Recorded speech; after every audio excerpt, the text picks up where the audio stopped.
Akkam jirtu kabajamtootaaf jaallatamtoota daawwattoota TV Mo'aa kun qophii keenya qophii fayyaa Mo'aati. Qophii fayyaa Mo'aa keenya gubbaarratti as stuudiyoos keenyatti ogeessota fayyaa garaagaraa affeeruudhaan dhimmoota fayyaa hawaasaa ittisa ka'umsaa fi yaala dhibeewwanii irratti kan waliin mari'annudha. Marree torban darbee as stuudiyoo keenyatti ogeessa fayyaa Dr. Jiisaa qabannee dhimma harma hoosisuu akkasuma immoo aannan daakuu suuqii irraa bitamu fayyadamuun bu'aa akkamii qabaa kan jedhuu fi miidhaa akkamii qabaa kan jennu kutaa tokkoffaan isin bira gahaatii turreerraa har'a immoo kutaa lammaffaasaa qabannee isiniif dhiyaanneetu jirra. Isinis hanga xumura qophii keenyaatti filannoo keessan TV Mo'aa godhachuun nu waliin tura.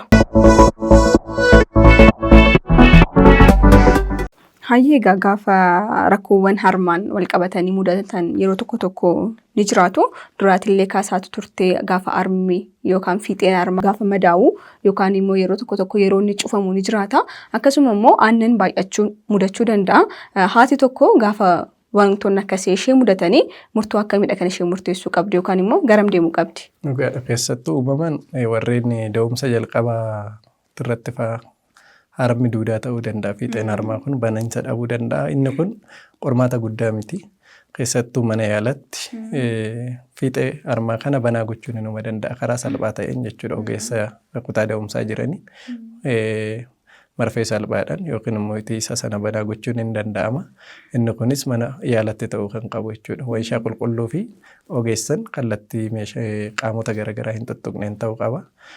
Sana bira darbee aannan yeroo baay'ee baay'achuun maal kan dhufu aktiiviitii oksitoosinii kanaani waan ta'eef oksitoosinii sana immoo hammamtaa isaa kan to'atu yeroo baay'ee amma danda'ameen daa'ima dafanii hoosisuudha. Wanti guddaan jechuudha. Yeroo baay'ee kan nutti mul'atu maalidha?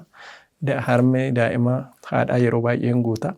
Daa'ima hoosisuurra haadholiin elmanii gatuutti kan deeman jechuudha. Inni kun immoo waan sirrachuu qabu keessaa isa guddaadha. Daa'imaaf wantoota isa bu'aa guddaa kennan sana karaa hin taanetti deemutu dhufa waan ta'eef amma danda'ameen daa'imni yeroodhaan amma danda'u amma garaachisaa fudhachuu danda'u yeroo dhiphaa keessatti deddeebisanii hoosisuudhaan hammamtaa harmaa kana hir'isuun hin danda'ama. Milk production kunillee kan murtaa'u gahumsa garaacha daa'imni qabachuu danda'uun hammamtaa inni ittiin hodhuu danda'u saniidha jechuudha. Keessattuu guyyaa jalqabaa irratti daa'imni baay'een fudhatu garaachi isaanii miilii 5-7 qofaa dhabachuu kan dandeessu. Kanaaf hammamtaan ittiin dafanii hoosisan sun milkiin gorjimantii yookiin immoo hammamtaa harmi ittiin aannan qabatu kana hir'isaa dhufa. Sana booda hammamtuma daa'imni qabachaa deemu sanaan hormooniin mataa isaatiin of sirreessaa dhufa jechuudha. Sanarraa kanaaf harma elmanii gatuun waan biraati jechuudha. Harma daa'ima hoosisuudhaan wantoota sana sirreessuun hin danda'ama. Banaa cufaa kan qabu immoo mana yaalaa deemanii yeroo gabaabaa keessatti sirreessuun hin danda'ama jechuudha. Ayyee gaafa haadholiin daa'imman hoosisanii saayikoolojikaalii miidhamu jechoonni garaagaraa gochoonni garaagaraa isaan miidhuu danda'u. Gaafa isaan aaranii gaafa isaan miidhaman immoo harmi isaanii goguun yookaan immoo aannan gaafa dhabuu ni mul'ata. Kana keessatti gaheen maatii akkasuma immoo gaheen abbaa manaa maal fakkaata? Walumaan wal qabachiisiti immoo hubannoon haadholiin harma hoosisan yookaan immoo hawaasni keenya hubannoo sirrii hin taane wantoonni isaan qaban kana wanti jettu yoo jiraate wal qabachiisinuuf kaasi. Dhugaadha. Keessattuu hubannoowwan gaarii hin taane fi aadaawwan barteedhaan wal qabatee osoo dursa kaasee natti tola. Keessattuu jalqabumarraa kolostiraam yookiin faristi vaaksiniidhaan wal qabanne yeroo baay'ee haadholii keenya biratti aannan jalqabaa yookiin silgii jalqabaa xuraawaadha jedhamee fudhatama. Inni kunis xuraawaadha kan jechisiiseef yeroo baay'ee furdaadha. Bifni isaa jijjiiramaadha. Bifa keelloodha kan qabaatu. Inni kun bifa xuraawaa osoo hin taane daa'imaaf guddina daa'immaniitiif akkasumas guddina garaacha daa'immaniitiif wantoonni barbaachisan kan akka faatii fi liipidii akkasumas pirootiiniiwwan baay'een isaanii immunoogiloobiinii dabalatee achi keessa waan jiraniif malee xuraawaa ta'ee miti. Inni sun yeroo baay'ee kutaa daa'imman kichuutti daa'immoowwan akka barbaadnetti aannan kennuu hin dandeenye gulukoosiidhaan warreen tursuu qabnu iyyuu yoo xiqqaate miilii tokko afaan isaanii irratti cobsinaaf jechuudha. Akka nama kittibaatti kennutti cobsinaaf. Maaliif barbaachisummaan isaa qorichootaan olitti waan ta'eef jechuudha. Kanaaf inni sun hubatamuu qaba. Inni lammaffaa harmi kiyya gahaa miti. harmi kiyya xiqqaadha aannan bahuu hin danda'u. Sana bira darbees immoo daa'imman harmatti dabalatee bishaanii fi wantoota garaagaraa dirqama barbaachisaa. Aannan horii aannan harmaatirra caalatti guddina daa'immaniitiif barbaachisaa. Nyaatota biroo eegaluun dafee eegaluu qaba kan jedhan yaadonni garaagaraa akkuma jirutti isaan kun wantoota sirrachuu qabudha jechuudha. Akkuma dura kaasne keessattuu harmi haadhaa akka barbaadetti bahuun gahee hormoonitiin qofa waan sirratu miti. Haati waan fudhattu akkasumas immoo tasgabbii sammuu isheetii irratti jechuudha kan hundaa'u. Keessattuu haati yeroo baay'ee kan jeeqamtu ta'e kan cinqamtu ta'e istirees hormoon kun gadhiifamu. Istirees hormooniiwwan kun immoo taateewwan oksitoosinii fi karaa pitutaarii fi hipootaalamasiitiin milk production yookiin immoo hammamtaa oomisha harmee aannan gadhiisuu kana baay'ee hir'isu. Yoo jiraate illee immoo akka barbaademetti piroolaaktiin gadi dhiifamu waan ta'eef yoo hodhellee daa'imatti bahaa hin dhufu jechuudha. Kanaaf tokkoffaa saayikooloojiin isaanii yookiin immoo wantoota isaan cinqurraa bilisa ta'anii tasgabbaa'uudha qabu. Sana bira darbees dhugaatiiwwan lallaafaa keessa'uu dhangala'aa qaama isaanii to'achuu kan danda'u sukkaara kan of keessaa qaban dhangala'aawwan mimmi'aawoon aannan dafanii akka oomishamudha kan godhu. Keessattuu baay'inni harmaa kan dhufu baay'ee dhugaatiiwwan lallaafaa fi mi'aawoo kana humnaa ol baay'isuu yoo ta'es oomishni harmaa kun baay'ee humnaa ol dabaluu danda'a jechuudha. Kanaaf isa kana gochuudhaaf tokkoffaa maatiin haadha biratti deeggarsa guddaatu irraa eegama. Keessattuu abbaan manaa gahee guddaa taphachuu qaba jechuudha. Tokkoffaa hojiin mana keessaa haadhaaf qofa kan dhiifamu miti. Hojii mana keessaa qoodachuun deeggaruu nyaata garaagaraa fi dhugaatiiwwan biroo haadhaaf dhiyeessuudhaan wantoota garaagaraa ishee cinqan irraa immoo kallattii ittiin bilisa taatu. Keessaa immoo hawaasnis ta'ee naannoo sanarra warreen jiran immoo keessattuu haadholiiwwan ikoonomiin isaanii baay'ee gadi bu'e. Aannantu jira, harmoosisuu jira, daayipparii jira, waa baay'ee jira. Daa'ima akkuma daaniin cinqitti dhufu. Isaan kanaan amma danda'ame wal bira dhaabachuun karaa cinqama yookiin immoo dhiphina sammuu haadha sana irra jiruu fi sanaan wal qabatee sirrina harmaa aannan harmaa kanaan wal dhufu sana hir'isuu keessatti hawaasni naannawaatillee gahee guddaa qabaa jechuudha. Sana bira darbees qaamni bulchiinsaa maas miidiyaawwan garaagaraa qaamoleewwan barnootaa manneen barnootaa gaheewwan guddaa qabu keessaa hawaasa hubachiisuu irratti.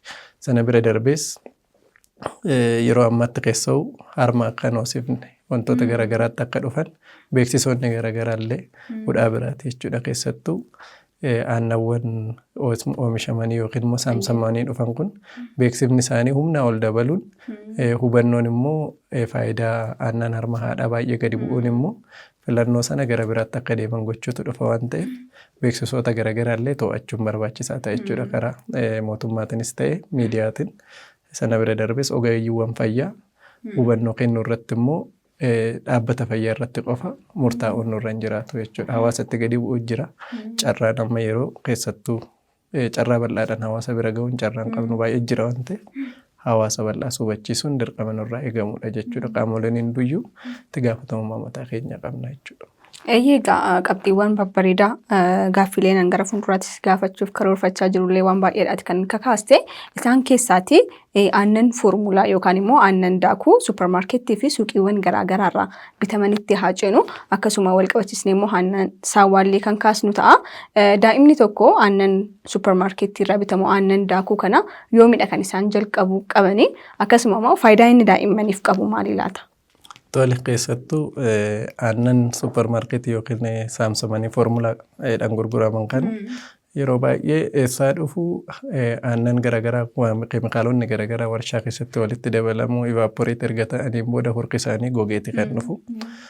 Isaan kana keessatti yeroo karaa faabrikaatti yookiin immoo warshaatti galan keessoo kan akka ivaaporeeshin rezistaantii warreen hin taane jiru. Baay'inaan ho'inoota maashina garaagaraa kan hin dandamanne kan akka pirootiinii keessattuu immunogloobulins fi viitaaminoonni garaagaraa ho'ina hin dandamatanii warshaalee waan garaagaraa keessatti keemikaalota dabalatan kanallee hin dandamatanii jechuudha. Kanaaf immunogloobuliniiwwan keessaa immoo kan akka laaktooferii, immunogloobulin, laaktalbuumin kanneen jennu isaan harmaadhaa keessa jiran kun aannan xaasaadhaan saamsamee dhufu kana keessatti argachuu hin dandeenyu jechuudha. Kanaaf daa'imoonni yoo danda'ame aannan xaasaa akka filannoo lammaffaatti malee akka filannoo tokkoffaatti kan hin gooneef infekshinii irraa illee isaan hin ittisu jechuudha. Lammaffaa pirootiiniiwwan guddaa of keessaa qaba. Pirootiinii humnaa olii qaba. Harma haadhatiin wal dorgomsiifnee yoo loollu yoo xiqqaate dachaa lama pirootiiniiwwan of keessaa qaba jechuudha. Kanaaf eegaluu kan qaban filannoo yoo dhabame qofaadha. Harma haadhaa kennuun hin danda'amu ta'e keessattuu akka duratti kaafne sana guutummaatti dhorkaadha yoo ta'e fakkeenyaaf haati lubbuudhaan hin jirtu yoo ta'e carraawwan biraa barbaaduun dhufuu danda'a. Narsingi maazarjii barbaachuun jiraachuu danda'a. Haati biraa fayyummaa guutuu qabdu harma hoosisuu dandeessu sadarkaa wal fakkaataa irratti argamtuu jiraatte fayyummaan ishee erga qoratame booda harma hoosisuu dandeessi. Sunis filannoo keessa hin jiru yoo ta'e aannan saamsamee dhufu kanatti darbuutu dhufa. Kanaaf akka filannoo xumuraatti kan fayyadamnu aannan saamsamee dhufu kana. Inni sun ergammoo kan eegalamu ta'ee wantoota baay'ee immoo dursanii cheeggochuun yookiin ilaaluun barbaachisaa ta'a jechuudha. Tariitii aannan saamsamanii dhufan kun matuma isaaniitiin warshaan oomishu lakkoofsa kennaafi. 0 jira, lakkoofsi 1 jira, lakkoofsa 2 jira. Inni kunis umurii daa'immaati irratti kan murtaa'u ta'a jechuudha. Lakkoofsi kennameef mataa isaatiin umurii daa'imaatiin wal qabatee keemikaalonni achi keessatti dabalamu. Kiiloo kaalooriin inni kennu, pirootiiniin inni kennu hammamtaan isaa umurii daa'ima sana wajjin deemuu waan qabuufidha jechuudha. Keessattuu daa'imman aannan xaasaa kana fayyadaman warreen aannan harmaati irratti qofa hundaa'an irra dafanii nafti isaanii guddata. Inni kun kan ta'uuf maaliif immuunitii yookiin garuu faallaa sana immoo infekshinii baay'eedhaaf saaxilamaa deemu. Guddinni sammuu isaaniitillee akkasuma akka daa'imoota harma haadhaa hodhanii miti jechuudha. Pirootiiniin inni achi keessa jiru kan xaasaa fi aannan horii keessa jiru guddina sammuutiif warreen barbaachisan ispeeshaal aminoo asiidii kana hanqina qaba. Warreen xaasaa kun pirootiinii guddaa waan qabuuf qaama ijaaruu keessatti guddoo guddaa qabu. Garuu immoo hanqina guddaa waliin jechuudha kan isaan kennan waan ta'eef tokkoffaa guyyaan isaa ilaalamuu qaba jechuudha. Lammaffaa immoo umurii daa'ima wajjin kan deemu ta'uudha. Piripaareeshinii yookiin immoo haalli inni itti qophaa'u akkamittiinidha kan jedhu sanaa fi sheelfi laayifii isaa immoo ilaalamuu qaba jechuudha. Yeroo baay'ee foormulaan sheelfi laayifii haati takka yoo mana hin jiraanne elmi ta'e akkuma duratti kaasne sana yeroo dheeraadhaaf fayyadamuu dandeessi. Foormulaa garuu yeroo tokko yoo bulbullu yeroo tokko qofa fayyadamuu kan qabnu. Kunis pirootiiniiwwan gurguddaa baay'inaan waan of keessaa qabuuf carraa baakteeriyaawwan garaagaraa oomishuu, infekshinii gochuu yookiin immoo itti pirootiinoonni kun dafanii daakamuu dhiisuutti jijjiiramuun isaanii guddaa waan ta'eef yeroo bulbulamu irra deddeebiidhaan isuma tokko fayyadamuun hin barbaachisu. Kun immoo garamitti deema yoo ilaalle karaa cost effectiveness ikonoomii xuquutti dhufa jechuudha. Harmi bilisaan argama. Aannan immoo warshaarraa dhufu kun bittaadhaan dhufa. Yoo xiqqaate amma akkuma naannawaa nuti hojjennu yookiin immoo ijoolleewwan nuti arginu irraa yoo xiqqaate naannoo 800 kuma tokkotti gadiin argamu. Yoo xiqqaate torbee tokkoof yoo baay'ate naannawa kana kan fayyadamanii ikonoomii ofiillee ilaaluun barbaachisaa ta'a jechuudha duuba sanatti. Kanaaf yeroo baay'ee immoo mallattoowwan infekshinii garaagaraa dafanii dhufuu danda'u waan ta'eef isa kanallee hordofuun dirqama ta'a jechuudha. Aannan xaasaa aannan horiitti yoo dhufne garuu aannan horii fi aannan harmaa waan baay'eedhaaf wal dorgomsiisutu nurra jiraata. Keessoo pirootiinoonni isaan qabatan garaagarummaa guddaa qabu. Kan harma keessa jiru yeroo baay'ee kaazeen pirootiin jedhama. Kaazeen pirootiiniin kun immoo salphaatti daakamuu danda'a. Keessoo laaktaa albuumiin jedhama. Laaktaa albuumiin kun immoo mataa isaatiin infekshinii ittisuu danda'a. Dafee daakama, dafee karaa dhiigaatti deemuu danda'a. Watar soolubiliidha. Kan inni harma keessa jiru garuu alfaa laaktogulubiniidha. Inni kun immoo laaktoosii maarrimaan daa'ima keessa jiru kun dafeen guddatu waggaa tokkotti waan ta'eef osoo hin daakamne yoo xiqqaate sa'aatii 3 garacha daa'ima keessa turuu danda'a jechuudha. Sana bira dabrees elektiroolota yookiin immoo keemikaalota akka elektiroolaayitiiwwan garaagaraa kana humnaa olitti dabalataan kan qabu. Vitaamin D maal kana garuu harmaan gaditti hir'ina guddaa qaba jechuudha. Ayiranii inni of keessaa qabullee yeroo baay'ee firii ayiranii miti daajesti ta'uu hin danda'u. Aannan horii warreen fudhatan kun daa'imman hanqina ayiraniitiif saaxilamuu danda'u. Hanqina dhiigaa yeroo baay'ee dhiiga kennuudhaan illee fooyya'uu hin dandeenye dirqama ayiranii barbaachisutti dhufuu danda'u. Kanaaf pirootiiniin achi keessa jirullee hin daakamu. Daa'imni dafee aannan nuuf hin fudhatu. Garaacha isaanii keessa waan turuuf guddina sammuu isaaniitti irratti immoo akkan duratti kaase ispeeshaal amino asiidiiwwan kun aannan horii keessas foormulaa keessattis argachuu hin dandeenyu. Foormulaa keessatti foormulaawwan ispeeshaal foormulaa warreen jennuun jiru hammamtaan isaanii warreen gadi bu'an irratti jiraachuu hin danda'a. Naannoon horii keessaa garuu guutummaatti iyyuu hin argannu jechuudha. Kanaaf aannan horii keessattuu yoo xiqqaate waggaa lamatti eegalamuu hin qabu jedhama. Yoo garuu humnaa ol ta'e waggaa tokkotti dirqama eegaluu hin qabnu. Maaliif laaktees kan jennuun kun hin bilchaatu waan ta'eef humnaa ol yoo ta'e garuu carraan dhumaa isa qofa yoo ta'e garuu akka biyya keenyatti maalnutriishiniidha kan sodaannu hanqina nyaataa. Inni kunis isa sana xiyyeeffannuma keessa galchaa harka tokkoof tokkoon bishaaniin bulbulamaa yeroon itti kennamu jira. Inni kun immoo carraawwan kontaamineeshinii yookiin immoo infeeshiniidhaaf saaxiluullee fide waan ta'eef filannoowwan isaanii filannoo dhumaatti deemaa jechuudha. Aannan isa kan saawwaarra garuu aannan isa kan foormulaatu. Isaan foormulaan kun yoo xiqqaate umurii daa'imaaf kiiloo daa'imaaf hammamtaa inni kennamuu qabu waliin warshaadhaan keemikaalli isaanii lakkaawwamee kan kaa'amedha. Aannan horii garuu umuriidhaan booda waggaa lamaan booda faayidaa qaamaa kennuu danda'u. Pirootiiniiwwan baay'ee waan of keessaa qabaniif loongicheenii fi poolisakaraayidii kan baay'inaan qaban waan ta'eef kanneen warshaarraa oomishaman kun garuu umurii gabaabaa irratti fayyaduu ni danda'u jechuudha. Daajestabiliidha waan ta'aniif. Waa'ee aannan loowwanii yookaan immoo aannan saawwaa akka irratti haasofnuun barbaada. Hubannoon dogongoraa hawaasa keenya biras kan jiru isaan wal qabatee jira ta'ee fi aannan saawwaa egaa gara magaalaatti argamuunsaas baay'ee dhibbaadha. Gara baadiyyaatti garuu bal'inaan daa'imman guyyaa dhalatanii kaasanii gaafa isaan aannan saawwaa fayyadaman ni mul'ata. Yaadni dogongoraa hawaasa keessa jiru immoo nuti isaan guddannee nuti homaan taanee yaadi dogongoraa jedhu kun ni jira.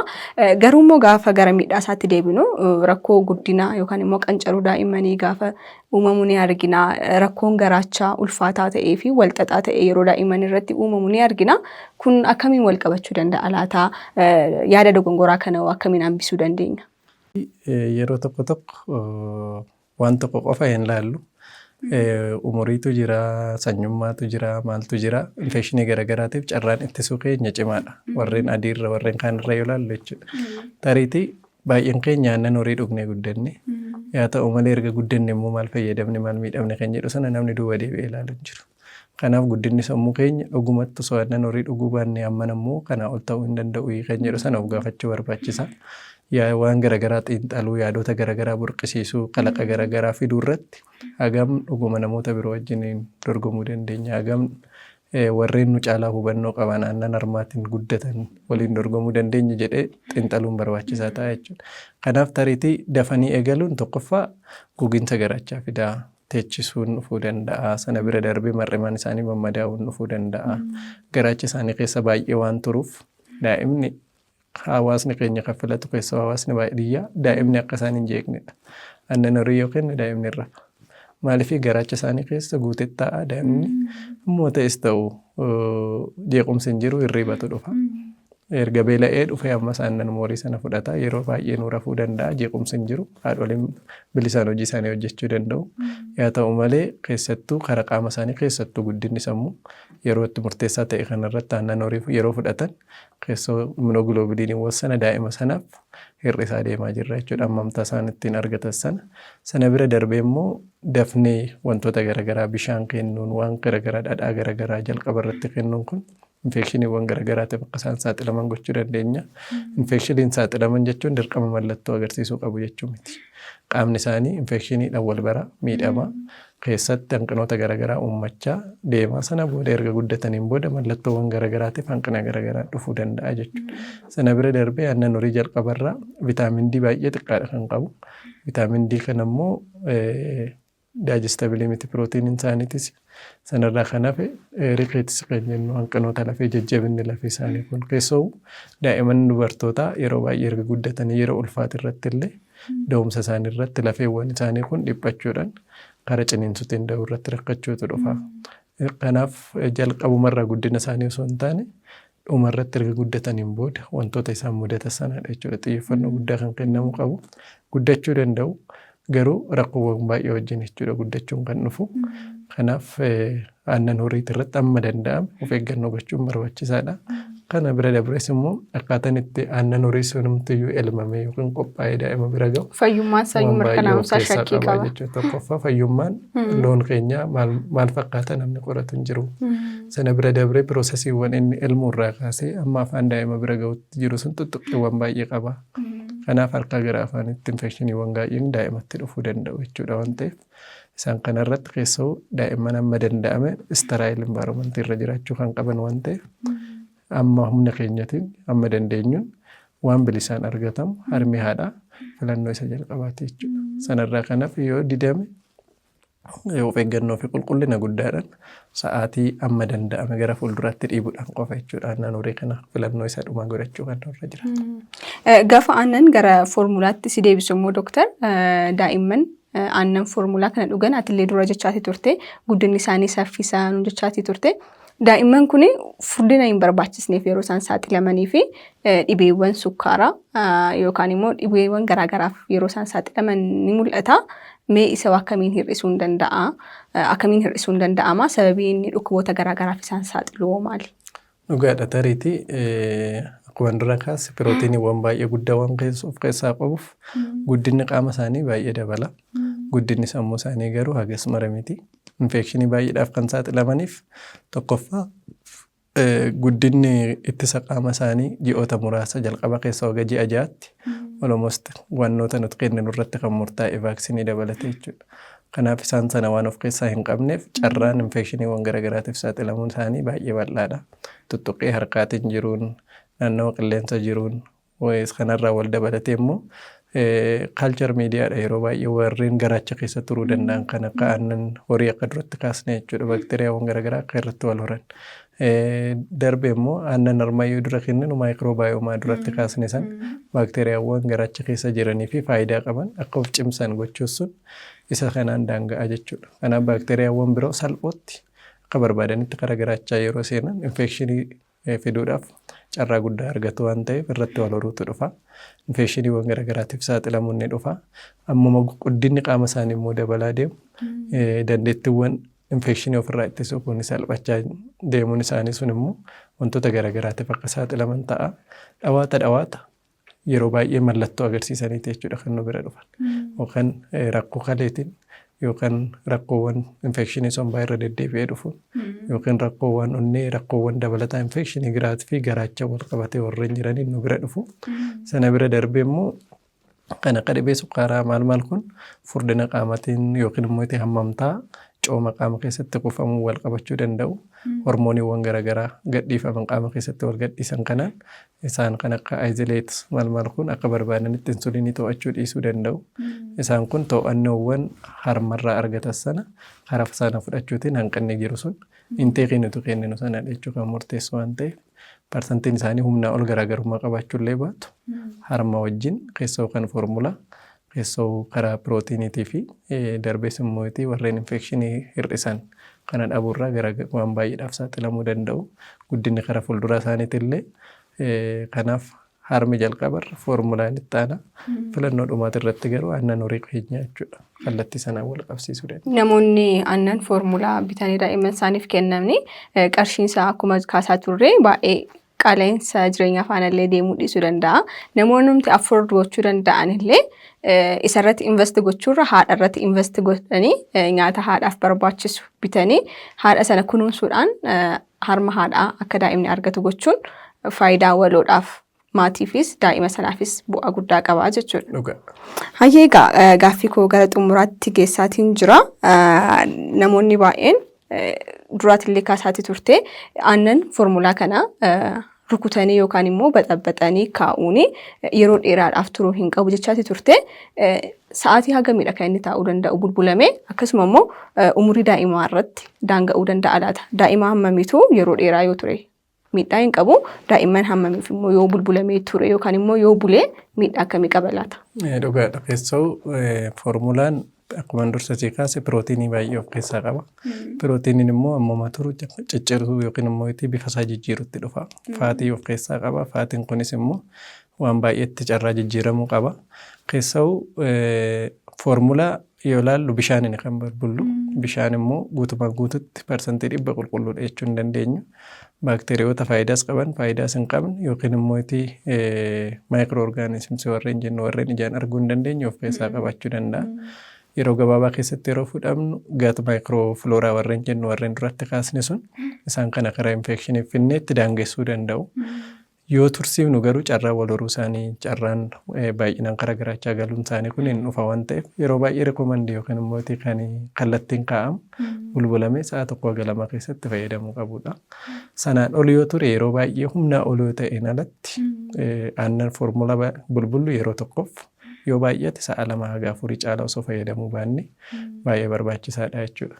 Umurii irratti hin hundaa'u umurii kan murteessu tariitii daa'imni ammuma guddachaa dhufu dandeettiin ittisaa infekshinii isaanii guddachaa dhufa waan ta'eef baakteeriyaawwan yookiin immoo warra pirootiinoota bifa isaanii jijjiiranii karaa qaamatti seenan kana dhabamsiisuu danda'u. Daa'imman xixiqqoon immoo isa kanaaf saaxilamoodha waan ta'aniif keessawuu daa'imman kichuun waggaa 1 gadi jiran keessattuu warreen ji'a 6 gadi jiran aannan foormulaa bulbulame kun kan yeroo tokkoof qofa qophaa'uu qaba. Yoo baay'ate sa'a 1 keessatti yoo humnaa ol ta'e garuu sa'a 1-2 keessatti fayyadamanii xumuruu qabu jechuudha. Sanarraa kan hafe humnaa ol yoo ta'e haga sa'a 4 yookiin immoo dabaree 2 warreen keessa umuriin isaanii xiqqoo ol guddatee filaachuun ni danda'ama. Garuu inni kunis of eeggannoo baay'ee waliin ta'uu qaba jechuudha. Ammuma turu infekshiniiwwan baay'eedhaaf saaxilamaa deema. Iddoon kuusaa keenyallee murteessaadha.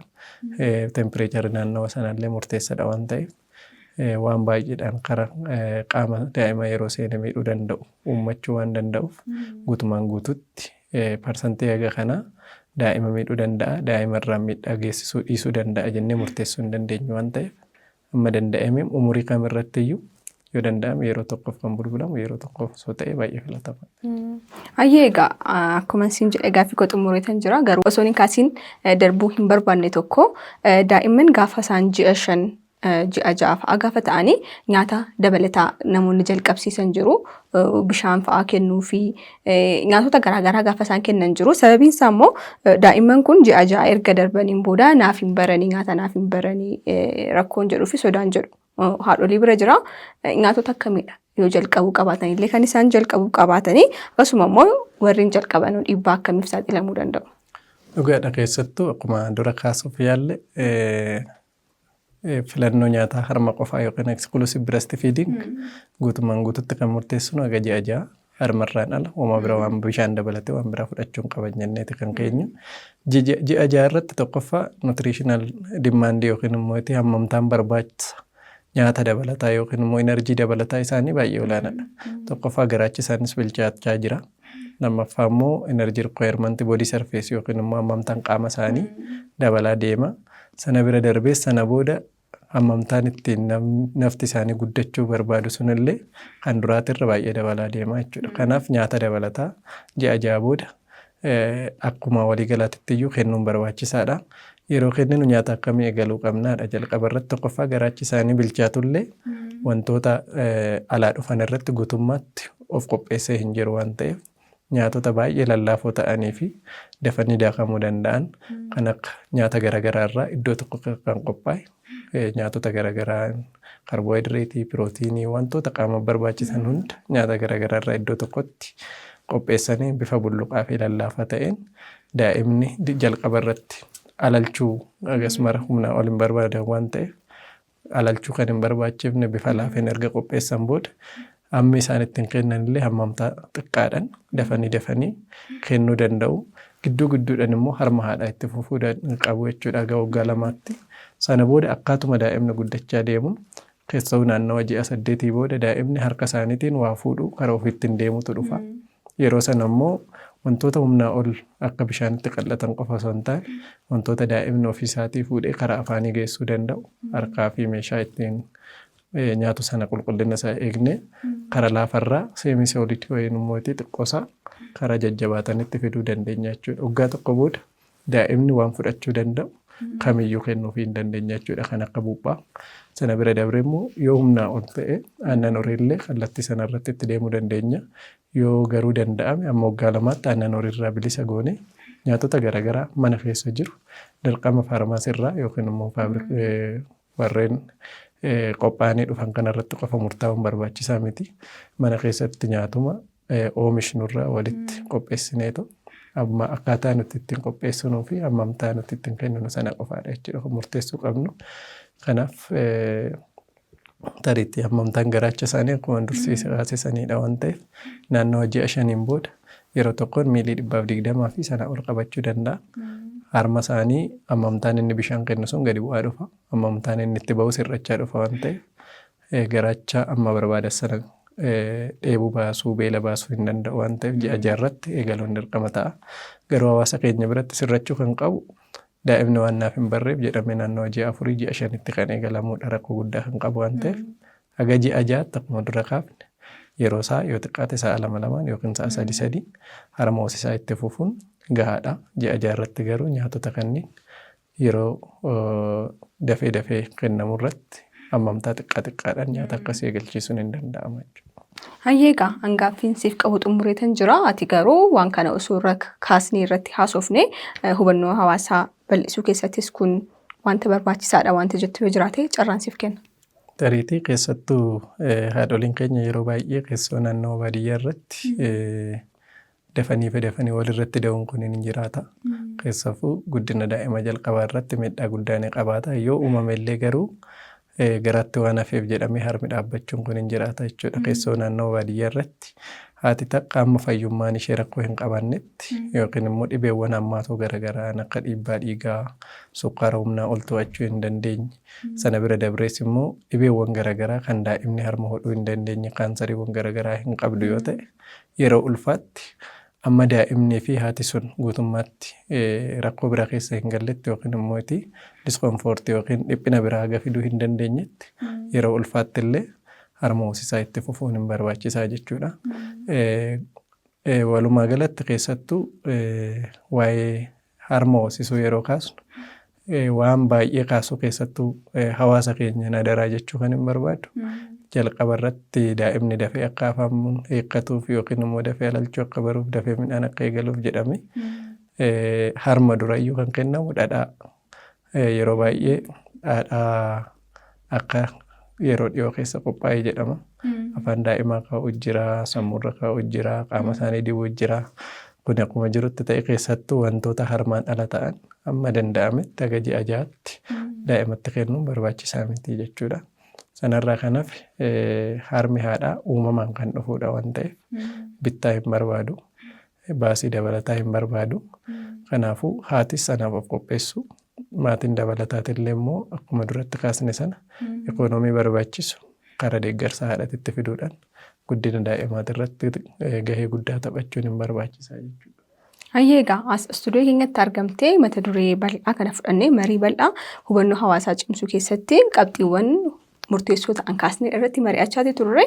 Galatoomii ulfaadhu sin jedha Dooktar. Guddaa galatooma.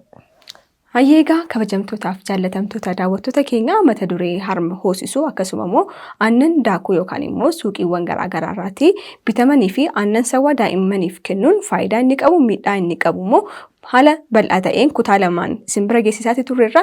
Isinis wanta kanarraa barnoota hedduu hubannoo bal'aa akka argattan abdii guutuu qabna.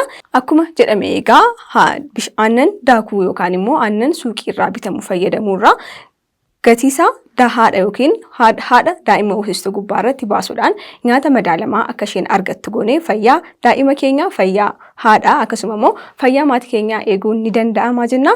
Torban dhufu mata duree biraan ogeessa biraa kan biraa walitti qabannee hanga walitti deebinutti torban gaarii isiniin jecha yaadaa fi qeeqa qophii keenya irratti qabdan karaa lakkoofsa bilbilaa iskiriinii irra jiru nu biraan gahaa. Qophiiwwan keenya immoo karaa fuula miidiyaalee hawaasaa karaa feesbuukii fi yuutuubii Mo'aa TV nu hordofaa isiniin jenna. Hanga torbanitti torban gaarii.